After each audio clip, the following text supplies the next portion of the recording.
natay with shoe o without shoe ang technique. Actually, ay may base na is ang heel sa shoe.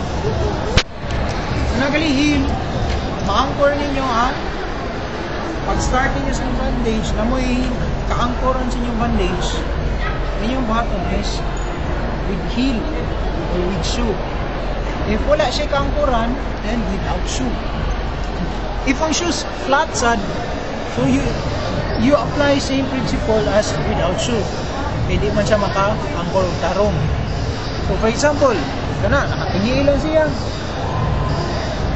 Sprain leg, sprain ankle galing, mobilize na ninyo. Purpose ani, mobilization. So kaniya, without shoe, start mo nani sa taas. Okay? Dorsal. Okay? Sa ilang, cross lang. Then, move both tips behind the ankle. Behind and above the ankle. Do not tie. Cross ra na ngani sa luyo. Okay? Bring it in front.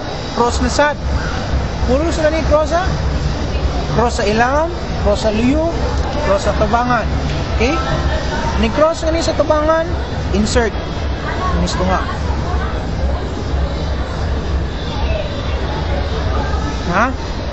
Then, pull towards the front na sad. Kuha. Square knot.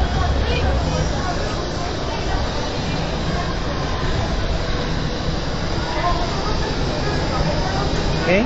Then, housekeeping. Kaya siya kung without shoe. Now, kung with shoe galing, so example lang ha, kung nasa shoes, naray heels nga ni, or nabakay spikes ang iyong shoes, so, kanira ta dito mag-start sa luyo. Okay? Ma-anchored na ni, dili na siya mudaga ng iyang kabat. So, kanina, nag-start na nga ni, cross ta sa ilang, kani, diretso na. From underneath, cross sa luyo. Same gapon nga pattern. Cross sa tubangan. Insert sides. Then, pull towards the front. Okay? Nya. Tie. Square knot. Okay? Wala na. Dito na.